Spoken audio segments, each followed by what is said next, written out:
চাঁদাবাজের বিপক্ষে হা ভোট, এর অর্থ হচ্ছে দখলদারদের বিরুদ্ধে হা ভোট, এর অর্থ হচ্ছে ফ্যাসিবাদের বিরুদ্ধে হা ভোট, এর অর্থ হচ্ছে ব্যাংক ডাকাতদের বিরুদ্ধে হা ভোট, এর অর্থ হচ্ছে মা বোনদের ইজ্জতের উপর যারা হাত দেয় তাদের বিরুদ্ধে হা ভোট।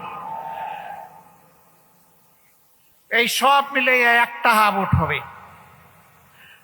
আজকে এখানকার এই আসনের প্রার্থী হিসাবে আমার হাতে পাল্লা তুলে দেওয়া হয়েছে। আমার সাথে 10 দলের আরো কিছু প্রার্থী এখানে আছেন। আমি তাদের হাতেও আপনারা অনুমতি দিলে আপনাদের পক্ষ থেকে প্রতীক তুলে দিতে চাই। আপনারা খুশি আছেন? নাহিদ ইসলাম প্রথম। প্রিয় দেশবাসী, একটু আগে আমার হাতে একটা প্রতীক তুলে দেওয়া হয়েছে। এই প্রতীক বড় ভারী। এই প্রতীক হচ্ছে ইনসাফের প্রতীক।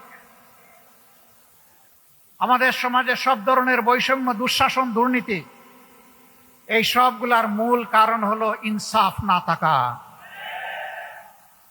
ইনসাফ যদি থাকতো তাহলে সমাজে দুর্নীতিবাজরা, লুটেরারা, ডাকাতরা ব্যাংক ডাকাতি করে জনগণের সম্পদ লুটপাট করে এই দেশ থেকে নিরাপদে পালানোর সুযোগ পেত না। দেশে দেশে তারা বেগমপাড়া করতে পারতেন না। বাংলাদেশের বুকে সন্ত্রাসের রাজ্য কায়েম করতে পারতেন না। কারণ এই কালো টাকা সন্ত্রাসের পিছনেও ব্যয় হয়, আরো কালো টাকা বানানোর জন্যে। আজকে আমি এখানে অনেকের মাথায় লাল টুপি দেখতে পাচ্ছি। এই লাল টুপিগুলো 15.5 বছরে রক্তে লাল বাংলাদেশের করুণ চিত্র। সারা বাংলাদেশ ফ্যাসিবাদের কবলে পড়ে ছোপ ছোপ রক্ত আর খাড়ি খাড়ি লাশের দেশে পরিণত হয়েছিল। বহু মা তার সন্তান হারিয়েছেন, বহু বোন তার স্বামী হারিয়ে বিধবা হয়েছেন, বহু কচি শিশু তাদের বাপ হারিয়ে এতিম হয়েছে।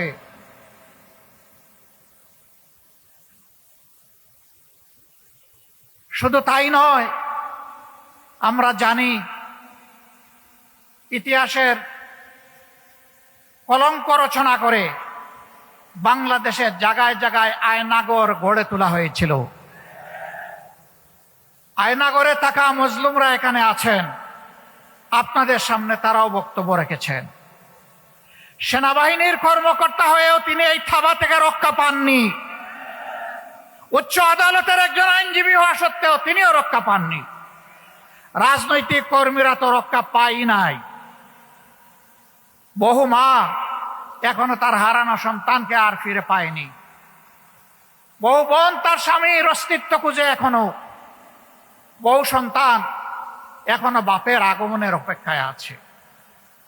আমরা জানি না তারা বেঁচে আছে কিনা, কিন্তু মানবিক হিসাব নিকাশ বলে সম্ভবত দুনিয়ায় আর তারা নাই।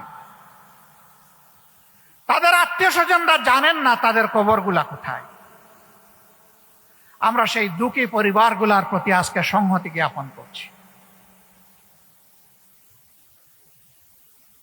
সম্মানিত ভাই এবং বোনেরা,